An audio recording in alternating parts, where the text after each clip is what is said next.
ಶ್ರೀ ಗುರುಭ್ಯೋ ನಮಃ. ಹರಿ ಓಂ. ವಜ್ರನಖಾಯ ವಿದ್ಮಹೇ ತೀಕ್ಷ್ಣದಂಶಾಯ ಧೀಮಹಿ ತನ್ನೋ ನಾರಸಿಂಹ ಪ್ರಚೋದಯಾತ್.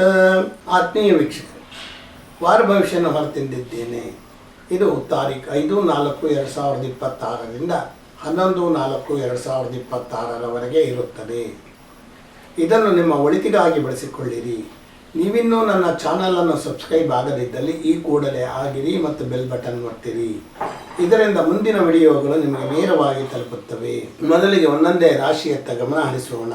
ಮೇಷರಾಶಿ.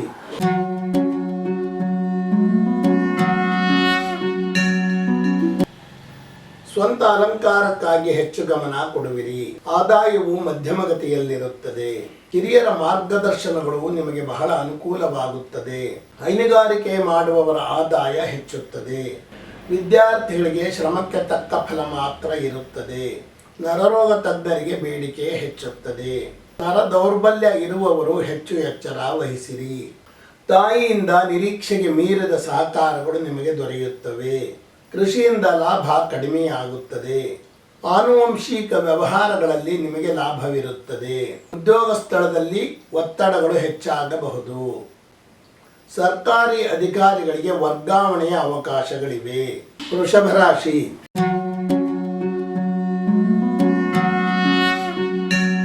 ಹೊರಗಿನ ಅಲಂಕಾರಕ್ಕೆ ಹೆಚ್ಚು ಬೆಲೆ ಕೊಡುವಿರಿ. ಆದಾಯವು ಮಧ್ಯಮಗತಿಯಲ್ಲಿರುತ್ತದೆ.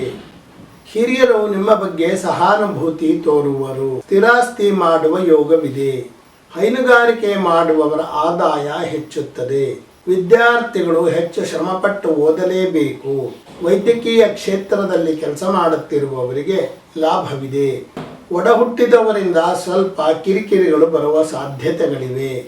ಪ್ರೀತಿ ಪ್ರೇಮದಲ್ಲಿ ಇರುವವರು ಯಶಸ್ಸನ್ನು ಕಾಣಬಹುದು. ಕೃಷಿಯಿಂದ ಆದಾಯ ಕಡಿಮೆಯಾಗಬಹುದು. ಹಿರಿಯರಿಂದ ಸ್ವಲ್ಪ ಧನ ಸಹಕಾರ ಸಿಗುತ್ತದೆ. ವೃತ್ತಿಯಲ್ಲಿ ಸ್ವಲ್ಪ ಕಿರಿಕಿರಿಗಳಿದ್ದರೂ ಸಹ ಅದನ್ನು ನಿಭಾಯಿಸಬಹುದು. ಮಿಥುನ ರಾಶಿ.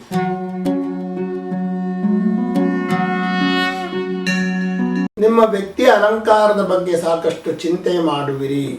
ಆದಾಯವು ಉತ್ತಮವಾಗಿರುತ್ತದೆ. ನಿಮ್ಮ ಧರ್ಮ ಕಾರ್ಯಗಳಿಗೆ ಬಂಧುಗಳ ಸಹಕಾರಗಳು ದೊರೆಯುತ್ತವೆ. ಹಿರಿಯರ ಆಸ್ತಿ ದೊರೆಯುವ ಸಂದರ್ಭವಿದೆ. ಮಹಿಳೆಯರ ಅಭಿವೃದ್ಧಿ ನಿರೀಕ್ಷೆಗೆ ಮೀರಿ ಆಗುತ್ತದೆ. ಹರಿತವಾದ ಆಯುಧಗಳನ್ನು ಉಪಯೋಗಿಸುವಾಗ ಗಾಯಗಳಾಗಬಹುದು. ಎಚ್ಚರ ವಹಿಸಿರಿ. ಸಂಗಾತಿಯಿಂದ ಎಲ್ಲ ರೀತಿಯ ಸಹಕಾರಗಳು ದೊರೆಯುತ್ತವೆ. ವೃತ್ತಿಯಲ್ಲಿ ಸ್ವಲ್ಪ ಕಸಿವಿಸಿಗಳಿರುತ್ತವೆ.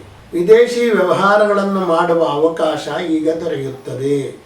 ಸರ್ಕಾರಿ ಕೆಲಸದಲ್ಲಿರುವವರಿಗೆ ಕೆಲಸದ ಒತ್ತಡ ಹೆಚ್ಚಾಗುವ ಸಾಧ್ಯತೆಗಳಿವೆ. ರೇಷ್ಮೆ ಸೀರೆ ವ್ಯಾಪಾರ ಮಾಡುವವರ ಆದಾಯದಲ್ಲಿ ಹೆಚ್ಚಳವನ್ನು ಕಾಣಬಹುದು. ಕಟಕ ರಾಶಿ.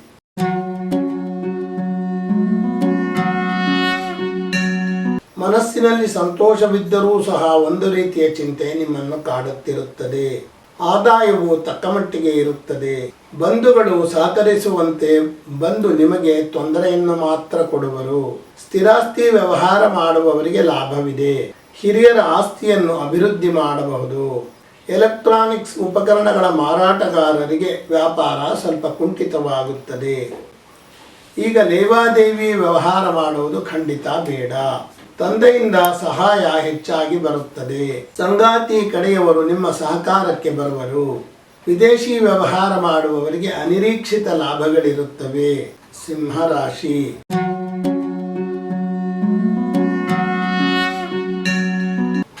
ಮನಸ್ಸಿನಲ್ಲಿ ಸರಿಯಾದ ನಿರ್ಧಾರಗಳಿಲ್ಲದೆ ಒದ್ದಾಡುವಿರಿ. ಆದಾಯವು ಕಡಿಮೆ ಇದ್ದು ಸಂಗಾತಿಯಿಂದ ನಿಮ್ಮ ಆದಾಯವನ್ನು ಹೆಚ್ಚು ಮಾಡಿಕೊಳ್ಳಬಹುದು. ತಾಯಿಯ ಅಥವಾ ಸೋದರಿಯರ ಸಹಕಾರಗಳು ಸಾಕಷ್ಟು ಸಿಗುತ್ತವೆ. ಕೃಷಿಯಿಂದ ನಿರೀಕ್ಷಿತ ಆದಾಯವಿಲ್ಲದಿದ್ದರೂ ಸಹ ನಷ್ಟ ಇರುವುದಿಲ್ಲ. ಕೃಷಿ ಭೂಮಿ ಮಾರಾಟ ಮಾಡುವವರಿಗೆ ಆದಾಯ ಹೆಚ್ಚುತ್ತದೆ. ವಿದ್ಯಾರ್ಥಿಗಳಿಗೆ ಉತ್ತಮ ಫಲಿತಾಂಶ ಪಡೆಯುವ ಯೋಗವಿದೆ. ಕೆಲವರಿಗೆ ಮೂಳೆ ತೊಂದರೆಗಳು ಕಾಣಿಸಬಹುದು. ವಿದೇಶದಲ್ಲಿರುವ ಸಂಗಾತಿಯನ್ನು ಈಗ ಹೋಗಿ ಸೇರಿಕೊಳ್ಳಲು ಸಾಕಷ್ಟು ಅನುಕೂಲಕರ ಸಮಯ. ಸರ್ಕಾರಿ ಕೆಲಸ ಕಾರ್ಯಗಳಲ್ಲಿ ನಿರೀಕ್ಷಿತ ಪ್ರಗತಿ ಇರುವುದಿಲ್ಲ. ಕನ್ಯಾ ರಾಶಿ.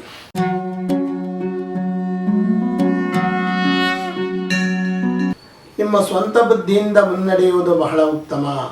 ಆದಾಯವು ಸಾಮಾನ್ಯಗತಿಯಲ್ಲಿರುತ್ತದೆ. ಆದರೆ ಖರ್ಚು ಹೆಚ್ಚಾಗುವ ಸಂದರ್ಭಗಳು ಕಾಣುತ್ತಿವೆ.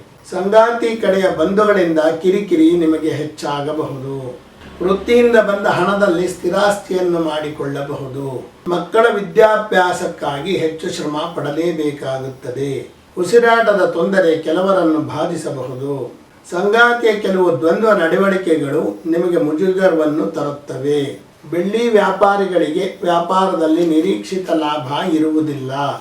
ಸುಗಂಧ ದ್ರವ್ಯ ಮಾರಾಟಗಾರರಿಗೆ ಲಾಭಾಂಶಗಳು ಕಡಿಮೆಯಾಗುವ ಸಾಧ್ಯತೆಗಳಿವೆ. ತುಲಾರಾಶಿ.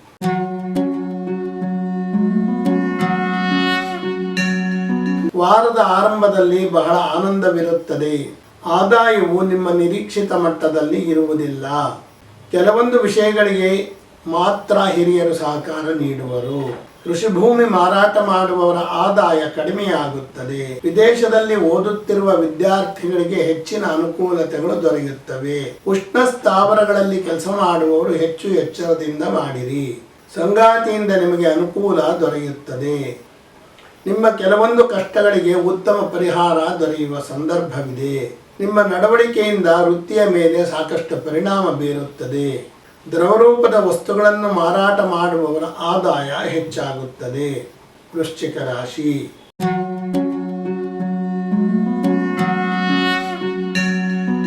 ನಿಮ್ಮಲ್ಲಿ ಸ್ಥಿರತೆ ಕಡಿಮೆ ಇರುತ್ತದೆ. ಆದಾಯವು ನಿಮ್ಮ ಅವಶ್ಯಕತೆಯನ್ನು ಪೂರೈಸುತ್ತದೆ. ಬಂಧುಗಳೊಡನೆ ಇದ್ದ ಜಿಜ್ಞಾಸೆಗಳು ಕಡಿಮೆಯಾಗುತ್ತವೆ. ವಿದೇಶದಲ್ಲಿ ಆಸ್ತಿ ವ್ಯವಹಾರ ಮಾಡುವವರಿಗೆ ಲಾಭ ಹೆಚ್ಚುತ್ತದೆ. ವಿದ್ಯಾರ್ಥಿಗಳಿಗೆ ಮಧ್ಯಮ ಫಲಿತಾಂಶವಿರುತ್ತದೆ. ಮಕ್ಕಳ ಏಳಿಗೆ ಸ್ವಲ್ಪ ಹಿನ್ನಡೆಯಿಂದ ಕೂಡಿರುತ್ತದೆ. ಸಂಬಂಧಿ ದೋಷಗಳು ಕೆಲವರನ್ನು ಕಾಡಬಹುದು. ನಿಮ್ಮ ಸಂಗಾತಿಯಿಂದ ನಿರೀಕ್ಷಿತ ಸಹಾಯ ಸಹಕಾರಗಳು ದೊರೆಯುವುದಿಲ್ಲ. ಪುಸ್ತಕ ವ್ಯಾಪಾರಿಗಳಿಗೆ ವ್ಯವಹಾರದಲ್ಲಿ ಮಂದಗತಿ ಇರುತ್ತದೆ. ಉಪಾಧ್ಯಾಯರುಗಳಿಗೆ ವರ್ಗಾವಣೆ ಆಗುವ ಸಂದರ್ಭವಿದೆ. ತಂದೆಯ ಆರೋಗ್ಯದಲ್ಲಿ ವ್ಯತ್ಯಾಸಗಳಾಗಬಹುದು. ವೃತ್ತಿಯಲ್ಲಿ ಪ್ರಗತಿ ಸ್ವಲ್ಪ ಕಡಿಮೆ ಇರುತ್ತದೆ. ಧನಸ್ಸು ರಾಶಿ. ವಿಶೇಷ ಗೌರವಕ್ಕೆ ಪಾತ್ರರಾಗುವಿರಿ. ಆದಾಯವು ನಿಮ್ಮ ಅಗತ್ಯವನ್ನು ಪೂರೈಸುವಷ್ಟಿರುತ್ತದೆ. ಬಂಧುಗಳು ಜಾಣತನದಿಂದ ನಿಮಗೆ ಸಹಾಯ ಮಾಡಲು ಬಂದು ನಿಮ್ಮನ್ನೇ ಶೋಷಣೆ ಮಾಡುವರು. ಸರ್ಕಾರಿ ಕಂಪನಿಗಳಿಗೆ ಆಸ್ತಿ ಒದಗಿಸುವ ಕೆಲಸ ಮಾಡುವವರಿಗೆ ಆದಾಯ ಹೆಚ್ಚುತ್ತದೆ. ಸ್ವಂತ ಆಸ್ತಿಯನ್ನು ಕೂಡ ಮಾಡಿಕೊಳ್ಳಬಹುದು. ವಿದ್ಯಾರ್ಥಿಗಳಿಗೆ ಹೆಚ್ಚು ಅನುಕೂಲವಿರುತ್ತದೆ. ಅದರಲ್ಲೂ ಫ್ಯಾಷನ್ ಡಿಸೈನಿಂಗ್ ಮಾಡುತ್ತಿರುವವರಿಗೆ ಹೆಚ್ಚಿನ ಲಾಭವಿರುತ್ತದೆ. ಭೂ ಸಂಬಂಧದ ವ್ಯವಹಾರಗಳಲ್ಲಿ ಜಗಳಗಳಾಗುವ ಸಾಧ್ಯತೆಗಳಿವೆ. ಸಂಗಾತಿಯಿಂದ ಅತಿ ಹೆಚ್ಚು ಆರ್ಥಿಕ ಸಹಕಾರ ದೊರೆಯುತ್ತದೆ. ತಾಯಿ ನಿಮ್ಮ ಮೇಲೆ ಕೋಪಗೊಂಡರೂ ಸಹ ಕಡೆಯಲ್ಲಿ ಸಹಾಯ ಮಾಡುವರು. ಮಕರ ರಾಶಿ.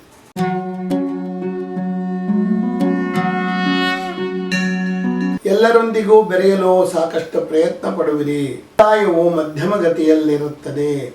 ಬಂಧುಗಳಲ್ಲಿ ಹೆಚ್ಚಿನವರು ನಿಮಗೆ ಸಹಕಾರ ನೀಡುವರು. ಸ್ಥಿರಾಸ್ತಿಗಾಗಿ ಹುಡುಕುತ್ತಿದ್ದ ಹಣದ ಮೂಲ ಒದಗಿ ಈಗ ಸ್ಥಿರಾಸ್ತಿ ಕಡೆಗೆ ಗಮನ ಹರಿಯುವುದು.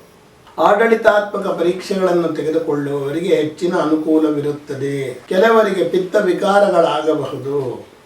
ವೃತ್ತಿ ಸ್ಥಳದಲ್ಲಿ ಹೊಸ ಅನುಕೂಲತೆಗಳು ಒದಗುವ ಸಾಧ್ಯತೆಗಳಿವೆ ಹಾಗೂ ಹೊಸ ಸ್ಥಾನ ಸಿಗಬಹುದು. ಅನಿರೀಕ್ಷಿತ ಖರ್ಚುಗಳು ಎದುರಾಗಬಹುದು.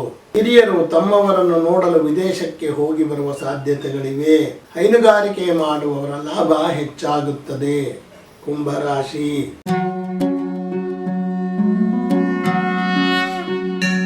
ಯುವಕರು ಯಾರೊಂದಿಗೂ ಸಹ ಅಗೌರವವಾಗಿ ನಡೆದುಕೊಳ್ಳುವುದು ಅವರಿಗೆ ಕೇಡನ್ನು ತರುತ್ತದೆ. ದೃಢ ನಿರ್ಧಾರಗಳನ್ನು ಮಾಡಿ ಕೆಲಸ ಮಾಡಿರಿ. ಆದಾಯವು ಮಧ್ಯಮಗತಿಯಲ್ಲಿರುತ್ತದೆ. ಸೋದರಿಯರ ಸಹಕಾರಗಳು ನಿಮಗೆ ಸಿಗುತ್ತವೆ.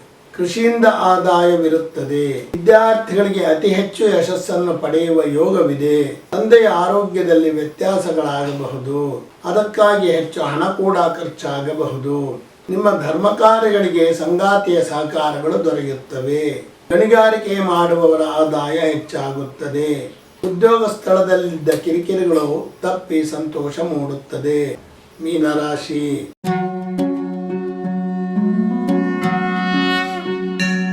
ವೈಯಕ್ತಿಕ ಗೌರವವನ್ನು ಹೆಚ್ಚು ಮಾಡಿಕೊಳ್ಳಲು ಹೋಗಿ ಜನಸಂಪರ್ಕ ಕಡಿಮೆಯಾಗುವುದು. ಆದಾಯವು ಸ್ವಲ್ಪ ಏರಿಕೆಯ ಹಾದಿಯನ್ನು ಕಾಣುತ್ತದೆ. ಈಗ ಬಂಧುಗಳಿಂದ ಸಹಕಾರವನ್ನು ನಿರೀಕ್ಷೆ ಮಾಡಬಹುದು. ಆಸ್ತಿ ವ್ಯವಹಾರ ಮಾಡುವವರ ಆದಾಯ ಹೆಚ್ಚಾಗುತ್ತದೆ. ವಿದ್ಯಾರ್ಥಿಗಳಿಗೆ ನಿರೀಕ್ಷಿಸಿದ ಯಶಸ್ಸು ಇರುವುದಿಲ್ಲ. ಉಸಿರಾಟದ ತೊಂದರೆಗಳು ಕೆಲವರನ್ನು ಕಾಡುತ್ತವೆ. ಸಂಗಾತಿಯ ಖರ್ಚು ನಿರೀಕ್ಷೆಗಿಂತ ಹೆಚ್ಚಾಗುತ್ತದೆ. ವಿದೇಶಿ ಕಂಪನಿಗಳಲ್ಲಿ ಹೂಡಿದ್ದ ಹಣಗಳು ನಷ್ಟಕ್ಕೆ ಕಾರಣವಾಗಬಹುದು. ತಾಯಿಯ ಸಹಕಾರಗಳು ಸಹ ಕಡಿಮೆಯಾಗುತ್ತವೆ. ತಂದೆಯ ಜೊತೆ ಕೂಡಿ ಮಾಡಿದ ಕೃಷಿಯಿಂದ ಲಾಭ ಬರುತ್ತದೆ. ಆತ್ಮೀಯರೇ, ಇದುವರೆಗೆ ನಾನು ತಾರೀಖು 5-4-2026ರಿಂದ 11-4-2026 ವಾರ ಭವಿಷ್ಯ ತಿಳಿಸಿದ್ದೇನೆ. ಇದನ್ನು ನಿಮ್ಮ ಒಳಿತಿಗಾಗಿ ಬಳಸಿಕೊಳ್ಳಿರಿ. ನೀವಿನ್ನೂ ನನ್ನ ಚಾನಲನ್ನು ಸಬ್ಸ್ಕ್ರೈಬ್ ಆಗದಿದ್ದಲ್ಲಿ ಈ ಕೂಡಲೇ ಆಗಿರಿ ಮತ್ತು ಬೆಲ್ ಬಟನ್ ಒತ್ತಿರಿ. ಇದರಿಂದ ಮುಂದಿನ ವಿಡಿಯೋಗಳು ನಿಮಗೆ ನೇರವಾಗಿ ತಲುಪುತ್ತವೆ.